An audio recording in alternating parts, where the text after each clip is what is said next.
काबुल दरबार के साथ दोस्ती, वो भी एक पायदार अमन और खुशहाली की ज़ामन होगी। ये हमारे लिए किसी भी रकम से बहुत बढ़कर है। हम आपके इस जज्बे को हमेशा याद रखेंगे। आपको यकीन दिलाना होगा कि दोनों फौजें एक साथ आगे बढ़ेंगी।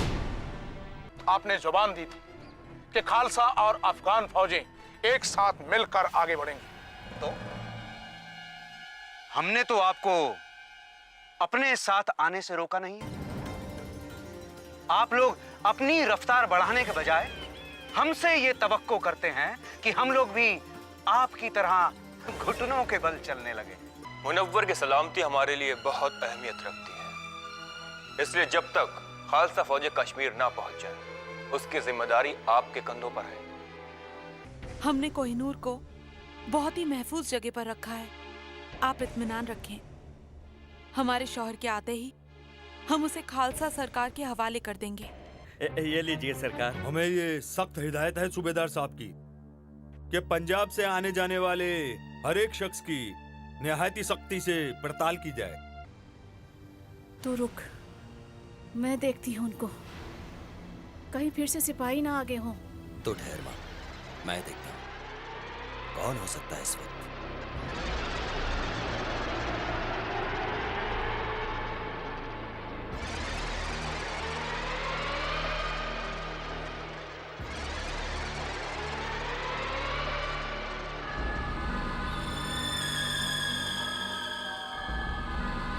खोलो जल्दी।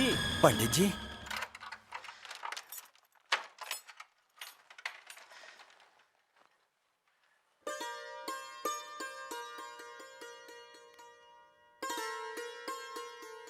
क्या बात है? आप इस तरह क्यों देख रहे हैं? तुझे अपने पैरों पे खड़ा हुआ देखकर बहुत खुशी हो रही है बेटा। कुछ कुछ अंदाजा मुझे पहले से ही था। जो दिखता है तू वो नहीं है, लेकिन अब सब जानता हूँ। लेकिन तुझे इस तरह दरवाजा नहीं खोलना चाहिए बेटा, खतरा है।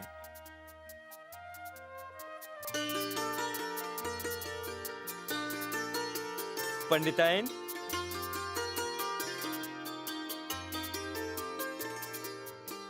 और पंडिताइन कैसी हो? और ये तुम्हारा बेटा, जानती है तू जिसको रोज बेटा बेटा कहती है, ये कौन है? ये बहुत बड़ा आदमी है। अच्छा, वो कैसे? मुझे तो कुछ। इसकी जान बचाने के लिए खुद महाराजा रंजीत सिंह ने हमारा शुक्रिया अदा किया है। मुझे बड़ी इज्जत दी, मेरा सीना फख्र से चौड़ा हो गया। और ये देखो, इनाम में सिक्के दिए हैं, सिक्के। बाजार में इनकी क्या कीमत है मुझे नहीं मालूम, लेकिन एक एक सिक्का मेरे लिए अनमोल है। ये सब जानकर तुम्हें हैरानी नहीं हुई? मुझे मेरे बेटे ने पहले ही सब बता दिया। अच्छा, तो माँ बेटे के अंदर छुपा छुपी का खेल चल रहा है, मुझसे छुपा रहे हो? अच्छा। ऐसा नहीं है। मैं कौन हूँ इसे छुपाना मैं अपनी मजबूरी समझता था, लेकिन उस दिन सब कुछ इतना अचानक हुआ।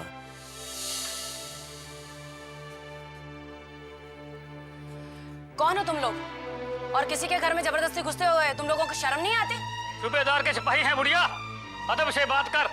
तूने जहाँ किसी अजनबी को देखा है? कौन है माँ? जी आप लोग? जाओ जाकर तलाशी करो। दुश्मन कश्मीर पर हमला करने वाला है। रंजीत सिंह का एक खबरी भेष बदल कर घुस आया है जहाँ। अतः मोहम्मद के सिपाही यहाँ तक आ गए?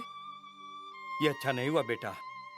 अब तुम्हारा यहाँ रहना खतरे से खाली नहीं है। नहीं नहीं, ये मुझे छोड़कर कहीं नहीं जाएगा, ये यहीं रहेगा मेरे पास। बेकार की जिद मत करो। सिंह साहब के जब तक आदमी नहीं आ जाते, इसकी जिम्मेदारी हमारे ऊपर है और हम एक खतरा मोल नहीं ले सकते। क्या सिंह साहिब आदमी भेज रहे हैं मेरे लिए? हाँ हाँ, उन्होंने ऐसा ही कहा था, लेकिन तब तक तो। अब तुझे क्या हो गया? जब तक नहीं था इसके होने का दर्द नहीं था मुझे, और न ही कभी उससे शिकायत की, क्योंकि उसने मेरी गोद सुनी रखी। लेकिन अब धन्यवाद दे उसको, संतान होने का सुख दिया है उसने। थोड़े दिन ही सही, तू समझती नहीं है, इसकी जान को खतरा है। आज सारा दिन खालसा फौजें कहीं दूर तक भी नजर नहीं आई। इसका मतलब यह है कि हमें यहीं काम करना होगा जब तक वो यहाँ नहीं पहुँचते। तुम लोग सचमुच अहमक हो। हम लोग इतनी तेजी से इसलिए आगे बढ़ रहे हैं क्योंकि हम नहीं चाहते कि खालसा फौजें हमारे बराबर पहुंचे। हमें उनसे कम 2 दिन का फासला बनाकर रखना होगा। अगर हमें उनकी जरूरत ही नहीं थी तो ये सारे दिखावे का क्या तुक? अभी अफगानों के इतने बुरे दिन नहीं आए हैं कि मदद के लिए इन खालसों के हाथों की तरफ देखना पड़े। तो फिर उन्हें इतनी बड़ी रकम देने की जरूरत क्या थी? तुम इन बातों के लिए अपने जहन पर बोझ मत डालो, उसके लिए मैं हूं ना। ये सब बातें मुझ पर छोड़ दो।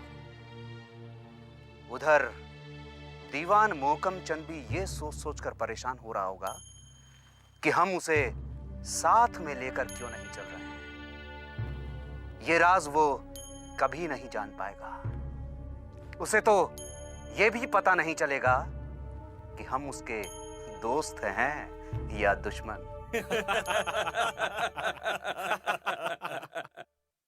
कहो, खालसा फौजें कहां तक पहुंची हैं? गुस्ताखी माफ सरकार, लेकिन खालसा फौजों का दूर दूर तक कोई नामो निशान दिखाई नहीं पड़ता। क्या क्या बकते हो?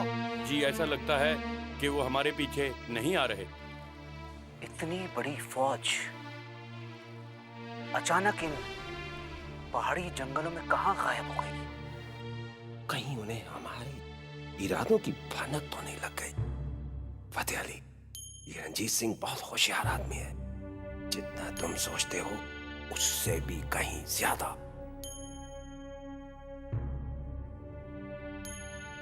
जरूर इसमें उन लोगों की कोई चाल है। जरूर उन्होंने अपना रास्ता बदल लिया है। फौजों को जल्द से जल्द कूच करने का हुक्म दो। हमें हर हाल में उनसे पहले कश्मीर पहुंचना है। बोले सोने वाल। मैंने तो सुना है गुलाम रसूल साहब कि फतेह अली के साथ खालसा फौज भी हमारी तरफ बढ़ी आ रही है, और हमारी जो कुमुक आने वाली थी वो तो अभी तक नहीं पहुंची। अरे इन अफवाहों का भी कोई सर पैर तो होता नहीं, कोई भी उड़ा देता है कहीं से भी। मैंने सूबेदार साहब को बता दिया है कि सिख फौज का कहीं कोई अता पता नहीं, वो बेफिक्र रहें। जो होगा हम ही अब निपटा लेंगे। इसका मतलब है कुमुक नहीं आने वाली? अरे बेफिक्र रहो। क्या खालसा फौज इतनी ऊंचाई पर इतनी ठंड में खुदकशी करने आएगी? रणजीत सिंह इतना बेवकूफ नहीं है।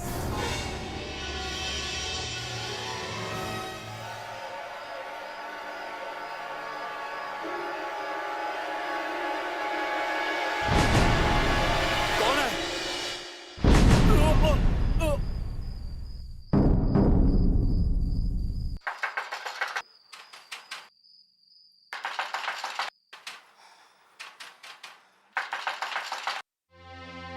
तुम चुप जाओ बेटा, अफगान सिपाही होंगे। इतनी रात गए, कौन आएगा यहाँ?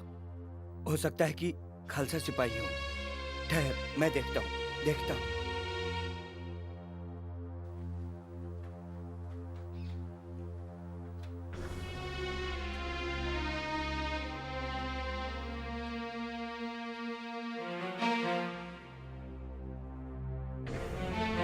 तुम हट जाओ माँ। ना बेटा। दरवाजा खोल दो।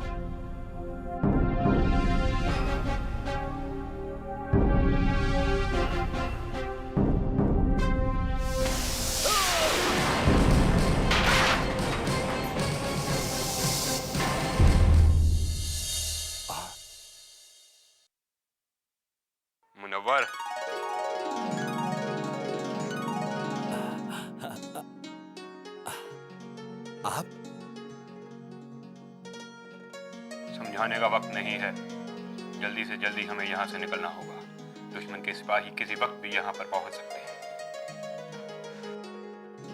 घबराओ मत माँ, ये हमारे सरदार हरि सिंह नलवा जी हैं। हमें यहाँ से लेने आए।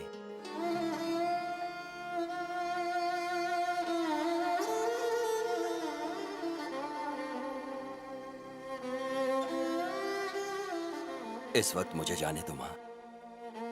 खालसा फौज को मेरी जरूरत है। वादा करता हूं मैं फिर आऊंगा। आना ही पड़ेगा माँ के आंचल में।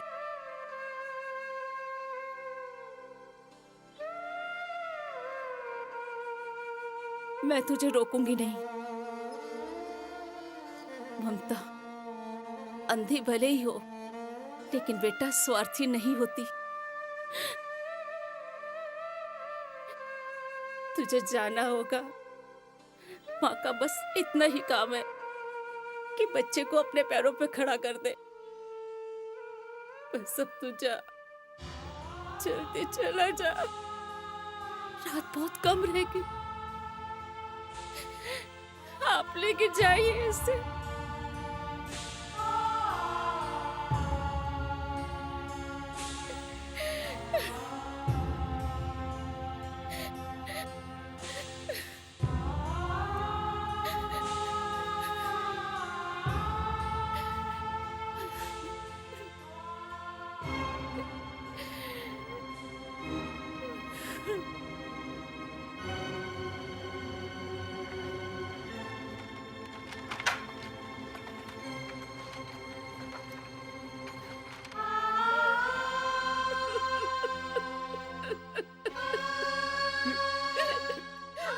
तेरा बेटा तो युद्ध पे गया है पगली। प्रार्थना कर भोलेनाथ से कामयाब होकर लौटे। क्या चौकी पर हमला हुआ और तुम जान बचाकर बच्चों की तरह बिलखते हुए हमारे सामने आए हो? क्या सोचकर हमने तुम्हें उस चौकी का जिम्मा दिया था? क्यों बताओ, कितने आदमी थे? जुबान क्यों तालू से चिपकी है तुम्हारी? एक खालसा था सरकार। एक खालसा? और तुम सब पर भारी पड़ गया? हमला इतना अचानक हुआ सरकार कि संभलने का मौका ही नहीं मिल पाया। वैसे मैंने आते वक्त रास्ते की सभी चौकियों को इत्तला कर दी है। आप बेफिक्र रहें, सुबह होने से पहले ही वो पकड़ लिया जाएगा। मुझे तो अपनी अक्ल पर तरस आता है गुलाम रसूल कि मैंने तुम जैसे कम अक्ल वाले आदमी को अपना सिपहसालार बनाया। वो कोई डाकू या रहजन नहीं था जिसने सिर्फ लूट के वास्ते तुम पर हमला किया। इसमें भी उसकी कोई चाल रही होगी। जाओ, अभी कुमुक लेकर जाओ, सारे इलाके को घेर लो, बस्ती बस्ती छान मारो। जाओ।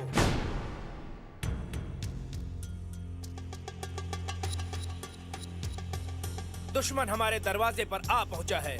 खबरदार रहना। नींद भी आए तो आंखें खोल कर सोना। थोड़ी सी कोताही का अंजाम तुम जानते हो। दरवाजा खोलो।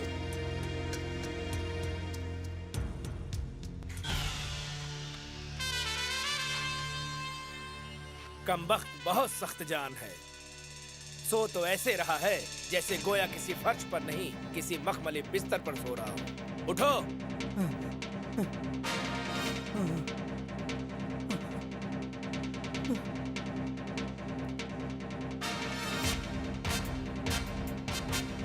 क्यों अपनी नींद के दुश्मन बने हुआ था मोहम्मद? मैं तुम्हारे किसी काम का नहीं, तो फिर क्यों मेरे लिए अपनी रातें बर्बाद कर रहे हो? क्या मिलेगा तुझे मुझे इस तरह सता कर? यही तो मैं भी जानना चाहता हूँ कि आखिर तुझ में है क्या? क्या है तेरे पास जो हर कोई अपनी फौजें लेकर चला आ रहा है कश्मीर पर? हड्डियों की मुट्ठी और उस पर ये गोश्त का लोथड़ा। पता नहीं कहाँ जान अटकी हुई है इसमें। गोश्त का ये लोथड़ा?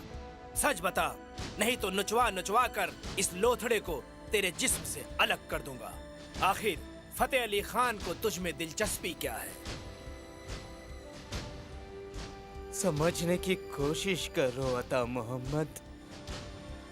वो सिर्फ मेरी ताकत हथियाना चाहते हैं। कश्मीर तो वही का वही है और मेरी बगावत भी कोई नई नहीं है, लेकिन यहाँ कोई नया है तो वो है तू। तेरी वजह से ही ये सारे झमेले खड़े हुए हैं। तो फिर क्यों इस मुसीबत को अपने गले में बांध कर बैठा है? मुझे तो मरना है। यहां मर जाऊं या वहां। तू चाहे तो इस बेकार के खून खराबे को रोक सकता है, इस जंग को रुकवा सकता है। अगर तू सोचता है कि तेरी चिकनी चुपड़ी बातों में आकर मैं तुम्हें तुम्हारे दोस्त फतेह अली खान के हवाले कर दूंगा, तो ये खाम ख्याली अपने जहन से निकाल दे। लेकिन मामला तो बड़ा दिलचस्प सा हो गया है। एक होड़ सी लग गई है लोगों में। पहले तो सिर्फ फतेह अली खान ही पीछे पड़ा था तेरे, अब तो रंजीत सिंह के सिपाही भी सबसे पहले पहुंच गए हैं। रंजीत सिंह के सिपाही? क्यों, खुशी नहीं हुई? हैरानी हुई क्या? अता मोहम्मद, अब जिंदगी ने इतना कुछ दिखा दिया है, ना तो किसी बात पर खुशी होती है ना हैरानी। हाँ, इतना जरूर कहूंगा कि फतेह अली खान से मेरी उतनी ही दुश्मनी है जितनी भाई महमूद से। वो दोनों तुम्हारे दुश्मन हैं।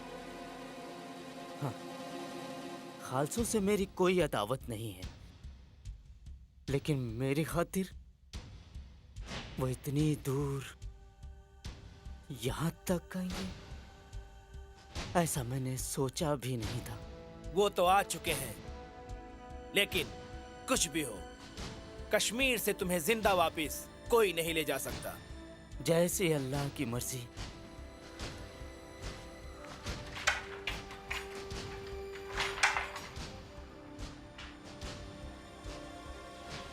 रंजीत सिंह के सिपाही और यहाँ? मुनव्वर अली, तुम्हें पूरा इत्मीनान है? कहीं कोई गलती की कोई गुंजाइश ही नहीं दीवान जी। वहाँ का एक एक रास्ता, यहाँ तक कि एक एक मोड़ बिल्कुल अच्छी तरह से मेरे जहन में गुदा हुआ है। शाबाश सरदार हरि सिंह, अब ये सारी जिम्मेदारी आपके कंधों पर है। जैसे ही दोनों फौजों एक दूसरे के आमने सामने आती हैं, आप अफगानों से नजर बचाकर मुनव्वर को साथ लेकर बिना एक पल गवाए उस मुकाम पर पहुंचेंगे। और इससे पहले कि फतेह अली खान को जरा सी भी भनक लगे कि हम शाह सुजा को छुड़ाने की फिराक में हैं, तुम उसे वहां से निकाल कर किसी महफूज जगह पर पहुंचा दोगे। दीवान जी, वजीर फतेह अली साहब अंदर आने की जिद कर रहे हैं। मुनव्वर, तुम जाओ। वो हमारे मेहमान हैं, उन्हें पूरे आदर सत्कार के साथ लेकर आओ।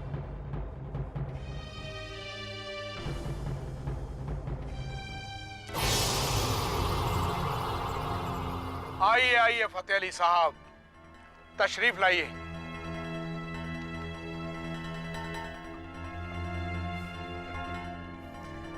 हमने रास्ते में रुककर आप लोगों का कितनी देर तक इंतजार किया, लेकिन आप लोग न जाने कहां चले गए। इंतजार तो हम कर रहे हैं आपका पिछले 2 दिन से। हुआ यूं जनाब कि आप कुछ ऐसी रफ्तार से आगे निकले कि पीछे वालों को भूल ही गए कि कोई और भी है हमारे साथ जो आ रहा है पीछे पीछे। और जब आप इतनी दूर निकल गए कि आपके निशान मिलने भी मुश्किल हो गए, तो आपकी दुआ से हम तो ऐसे रास्ता भटके कि सीधा यहीं आकर निकले। और आप जहां भी नहीं थे, हमें तो आपकी फिक्र होने लगी। जाने दीजिए दीवान साहब, जो हुआ सो हो चुका। अब आगे क्या तजवीज है? हम तो आपकी राह देख रहे थे। आखिरकार ये अता मोहम्मद आपका गुनहगार है, हम तो सिर्फ आपके सहयोगी हैं। उस पर पहले वार करने का हक आप ही का है। हम आज ही किले पर घेराबंदी करेंगे और अदा मोहम्मद को मजबूर कर देंगे कि वो किले से बाहर आकर हमारा मुकाबला करे। मैंने बहुत पहले फकीर अजीजुद्दीन को आगाह किया था सरकार कि ये मुहिम हमें बहुत महंगी पड़ने वाली है। आपकी राय हम तक पहुंच चुकी थी भिवानी दास जी, लेकिन कुछ काम ऐसे होते हैं जिन्हें कल पर टाला नहीं जा सकता, चाह कर भी नहीं। और कोहिनूर को वापस लाने का ख्वाब भी कुछ इसी तरह का है। लेकिन अभी तक ये भी दरियाफ्त नहीं हो पाया है कि एक कोहिनूर जिसके लिए खालसा हुकूमत इतनी बड़ी कीमत चुका रही है कहाँ? यहाँ वफा बेगम के पास, कश्मीर में शाह सुजा के पास, या फिर कहीं और? बजा फरमाते हैं मिस्टर रामदयाल, हम इस वक्त नहीं जानते कि कोहिनूर है कहाँ, शाह शुजा ने उसे कहाँ छुपा रखा है। लेकिन ये बात यकीनी है कि काबुल के शाही खजाने से वो कोहिनूर गायब हो चुका है। वजीर फतेह अली खान शाह शुजा के लिए कश्मीर नहीं जा रहे हैं, वो जा रहे हैं कोहिनूर के लिए। लेकिन उन्हें ये इल्म नहीं कि उनका ये राज हमारे लिए कोई राज नहीं है। मोहकम चंद जी की तरफ से कोई पैगाम? जी सिंह साहब, दीवान मोहकम चंद जी से हमारा राब्ता बराबर बना हुआ है। फतेह अली की फौज के साथ खालसा फौज शेरगढ़ किले के बाहर डट चुकी है। मौसम का मिजाज बिफरा हुआ है सिंह साहब, हमारी फौज को दोहरे मोर्चे पर लड़ाई करनी पड़ रही है, लेकिन उनके हौसले अभी भी बुलंद हैं। और वो मुनव्वर तो लामिसाल बहादुरी का मुजस्समा ही बन गया है सिंह साहब, जख्म होते हुए भी मोर्चे पर डटा हुआ है। लेकिन हमने उसे किसी महफूज जगह पे रखने के लिए कहा था। हमारी भी कुछ मजबूरी है सिंह साहब। मुनव्वर ही वो अकेला आदमी है सिंह साहब जो किले के अंदर के रास्तों से वाकिफ है। एक बार किले के अंदर घुसने के बाद हमारे पास ज्यादा वक्त नहीं होगा। जल्द से जल्द हमें शाह शुजा को वहां से बाहर निकालना होगा, और इसके लिए मुनव्वर के बिना कोई काम मुमकिन नहीं है। ठीक है, तो फिर एक मुबारकबाद का पैगाम मोहकम चंद जी की तरफ फौरन भिजवा दें और उनको यह भी हिदायत दें कि जब तक खालसा फौजें शाह शुजा को अपने कब्जे में लेकर किसी महफूज जगह तक ना पहुंचा दें, फतेह अली खान को हम पर शक नहीं होना चाहिए, क्योंकि मुमकिन है कल हमें उससे लोहा लेना पड़े। खालसा जी, इसके लिए तो वो लोग पहले से ही तैयार हैं। रामदयाल जी, हमारे जाबाज ऐसे हालात से दो चार हैं, इसलिए मोर्चे पर रसद, गर्म कपड़े, गोला बारूद, किसी चीज की कमी नहीं होनी चाहिए। हमारे लिए एक एक सिपाही बहुत अजीज है, और यहां पर कोई लापरवाही हुई तो हम बिल्कुल बर्दाश्त नहीं करेंगे। और कितने दिनों तक हम यूं ही हाथ पर हाथ धरे बैठे रहेंगे? हर काम में जल्दबाजी काम नहीं आती गौसा खान। सर्दी के शुरू होते ही उनकी ताकत और हमारी मुसीबतें दोनों 10 गुना बढ़ जाएंगी। मुसीबतों से डरकर हम कोई ऐसा कदम नहीं उठा सकते जो... डरने की बात कौन कर रहा है वजीर आला? सरदार हरि सिंह नलवे की मंशा तो ये थी कि हमें भी दुश्मन की जहनीत को समझने की कोशिश करनी चाहिए। जंग चाहे छोटी हो या बड़ी, फतेह का राज इसी में छिपा होता है कि दुश्मन की खोपड़ी में क्या चल रहा है आप उसमें झांक कर देख सकें। बात तो तुम ऐसे कर रहे हो दीवान मोहकम चंद, जैसे वजीर फतेह अली खान कोई नौसिखिया है, उसे कुछ पता ही नहीं। माफ कीजिएगा वजीर आला, मेरा मकसद हरगिज आपके अहम को ठेस पहुंचाना नहीं था, मगर ये तो आप भी जानते हैं कि मौसम उनके साथ है जो कि बहुत ही खतरनाक है, जिसका तोड़ हमारे पास नहीं है। हम तो ये भी नहीं जानते कि किले में कितने दिनों की रस्त मौजूद है। लेकिन हमें ये अच्छी तरह से पता है कि एक आध दिन से ज्यादा वो लोग अंदर टिक नहीं सकते। हमें पक्की इत्तला है कि सूबेदार अता मोहम्मद हमले के लिए अपनी फौजों को तैयार कर रहा है, कि ये हमला कल भी हो सकता है, सुबह के वक्त। आप बेफिक्र रहे, हम उन्हें हर पल हर वक्त तैयार पर तैयार मिलेंगे। खालसा फौज का एक एक सिपाही जान की बाजी लगा देगा। मैदाने जंग में हम दुश्मन के दिलों पर खौफ बनकर जाएंगे। अपना खून बहाने में हमारे जांबाज किसी से भी एक कदम भी पीछे नहीं रहेंगे। इंशाअल्लाह हमें आप लोगों पर पूरा यकीन है। बस आज की रात हमें पूरी तरह मुस्तैद रहना है। बेचारे खालसे ख्वाब में भी नहीं जान सकते कि असली जंग तो कुछ और ही है। मुझे ना कश्मीर चाहिए ना शुजा, असली मुद्दा तो कोहिनूर का है।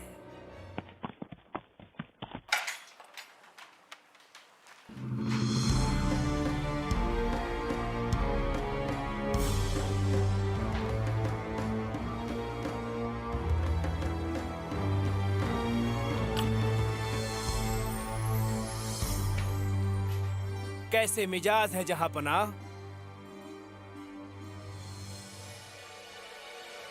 हाथ उठते नहीं हैं अता मोहम्मद, वरना ये दुआ जरूर मांगता कि खुदा तुम्हें भी ये दिन जरूर दिखाए। फिर तुझे ये बात पूछने की जरूरत नहीं पड़ेगी कि कसाई की छुरी के नीचे कटने वाले बकरे के क्या मिजाज होते हैं। आप तो अभी तक खफा हैं हमसे।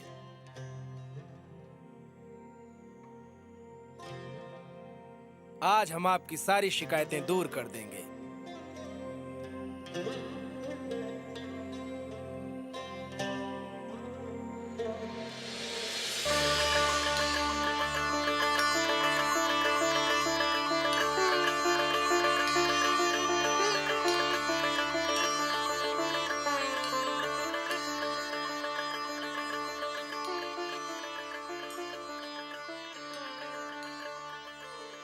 यकीन नहीं होता ना, ये सब आप ही के लिए है। खाइए।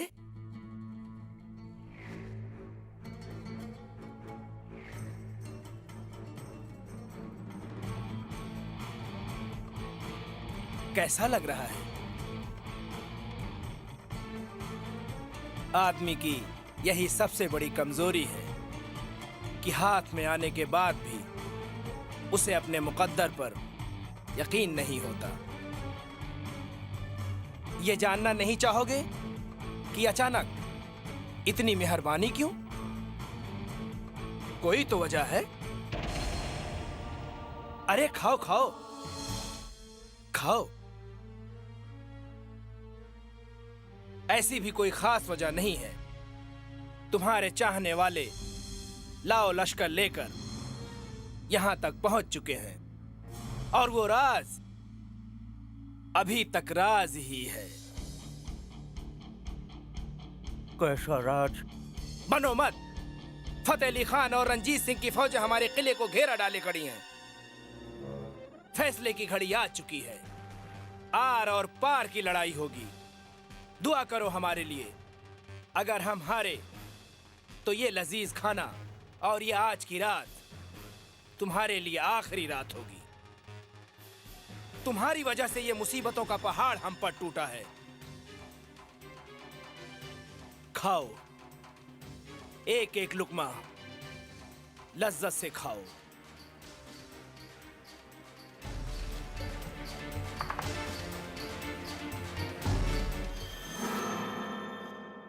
आज जंग से पहले की हमारी ये आखिरी मुलाकात है। आज की ये जंग हर हाल में निर्णायक होगी, और मुझे यकीन है कि हमारी तोपें दुश्मनों के परखचे उड़ा देंगी। बाखुदा आपके यकीन को शर्मिंदा नहीं होने दूंगा दीवान साहब। आज मैदाने जंग में हम बहादुरी की वो मिसाल कायम करेंगे जो सदियों तक याद रखी जाएगी।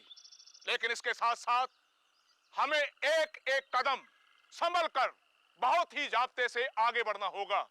हमें इस बात का ख्याल भी रखना होगा कि जहां तक हो हमारा जानी नुकसान कम से कम हो।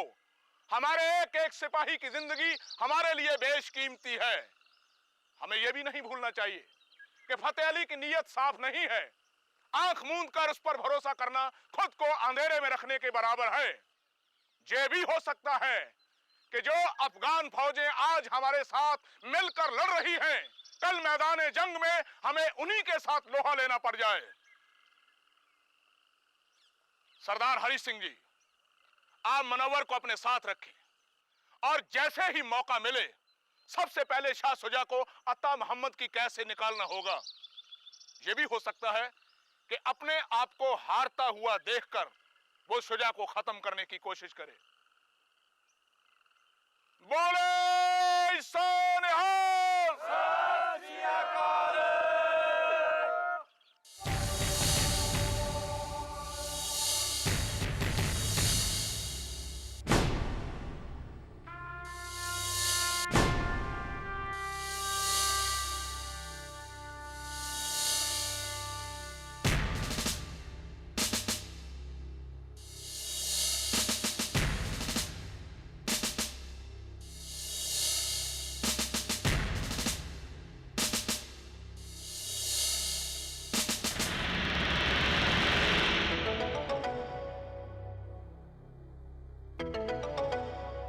अरे ये तो वही बंदूकों का व्यापारी है।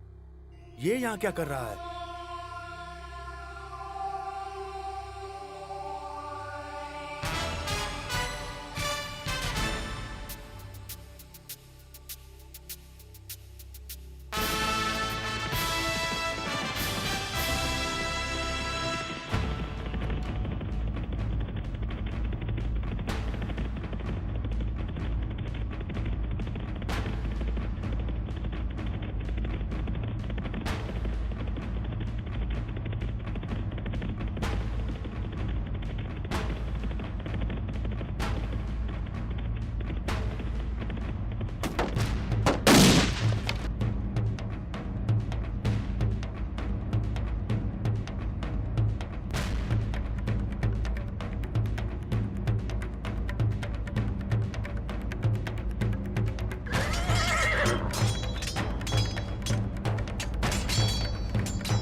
मुझे मत मारो, मुझे मत मारो।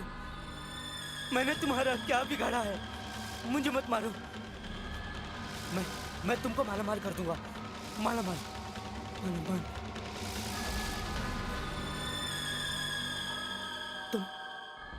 तुम अता मोहम्मद के आदमी नहीं हो। हम खालसा फौज के सिपाही हैं। आपको यहाँ से निकालने के लिए आए हैं। वो फतेह अली खान, वो मुझे मार देगा, वो मुझे मार देगा। हमें हुक्म है कि आपको जल्द से जल्द कहीं महफूज जगह पे पहुंचाना है। इससे पहले कि फतेह अली खां की फौजें यहाँ पर पहुंचे, हमें यहाँ से निकलना होगा। हमारे पास वक्त बहुत कम है।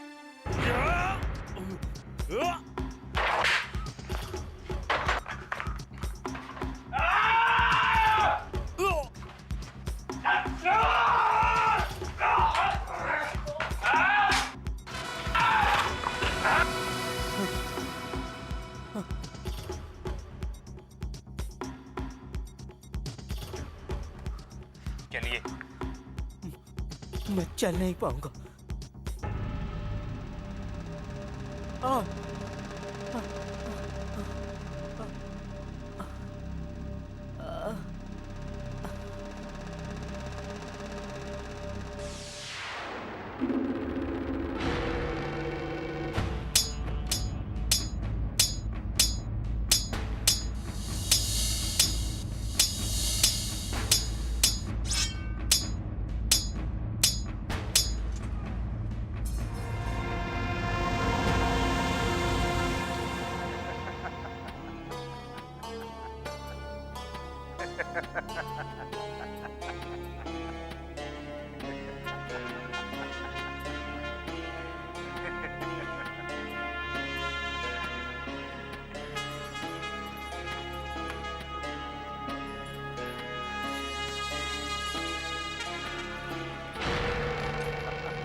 आओ सूबेदार अता मोहम्मद, आओ।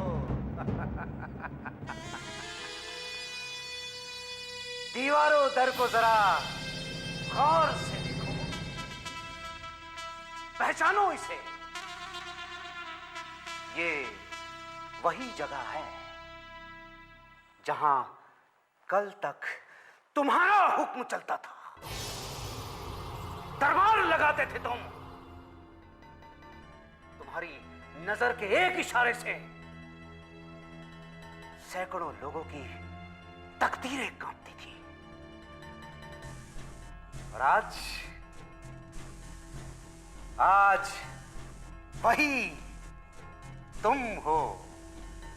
ये जगह भी वही है, लेकिन सब कुछ बदल गया है। इंसान अपनी तकदीर से लड़ सकता है फतेह अली खान, कातिबे तकदीर से नहीं। तुम्हारी तकदीर को लिखने वाले तो हम हैं, हम।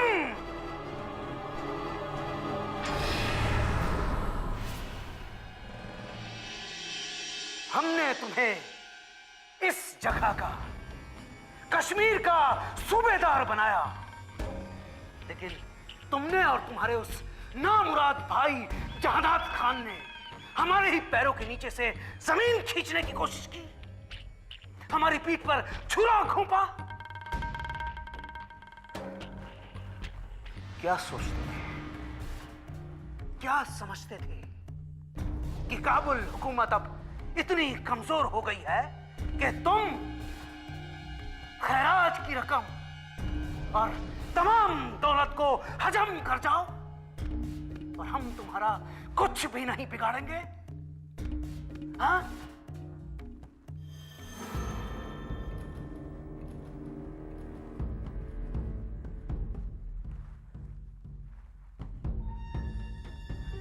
बहुत देर तक हमने तुम्हारी इस नाफरमानी को नजरअंदाज किया और तुम खुद को खुद मुख्तार समझने लगे। अब देख रहे हो उसका अंजाम। हमें अपने किए पर कोई शर्मिंदगी नहीं और कोई पछतावा नहीं है। ले जाओ इसे और कैद खाने की तीरगी में जज्ब कर दो। कुछ दिन वहां रहेगा तो इसकी अकल ठिकाने आ जाएगी। वो नहीं मिलेगा। कोई फायदा नहीं वजीर आला, जिसे ढूंढते हुए तुम यहां तक आए हो वो तुम्हें नहीं मिलेगा। मैं इतना बेवकूफ नहीं हूं कि शाही कैद खाने में उसे रखूं ताकि तुम आओ और उसे उड़ा ले जाओ।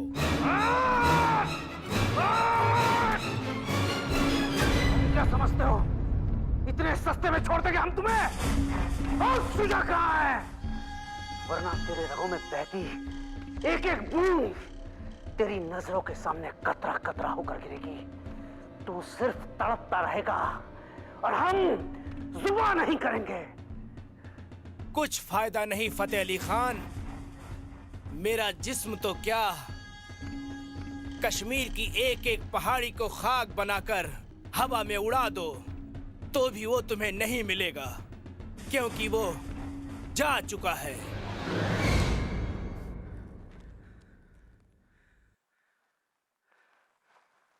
क्या मतलब है तुम्हारा?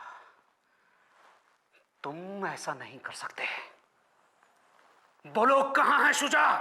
कहां छिपा के रखा है तुमने उसे? मैं नहीं जानता फतेह अली खान कि तुम्हें क्या दिलचस्पी है उसमें। मैं तो सिर्फ इतना जानता हूं कि तुम जीत कर भी हार गए। शुजा मर चुका है। तुम्हारी आंखों में शिकस्त का ये रंग देखकर मुझे कितनी मुसर्रत हो रही है ये तुम नहीं समझ सकते। अगर तुम्हारी बात सच निकली तो तुम्हारी मौत का मंजर कितना खौफनाक होगा ये तुम सोच भी नहीं सकते। सच क्या है तुम अपनी आंखों से देख सकते हो। वो ज्यादा दूर नहीं है हमसे। लेकर चलो इसे।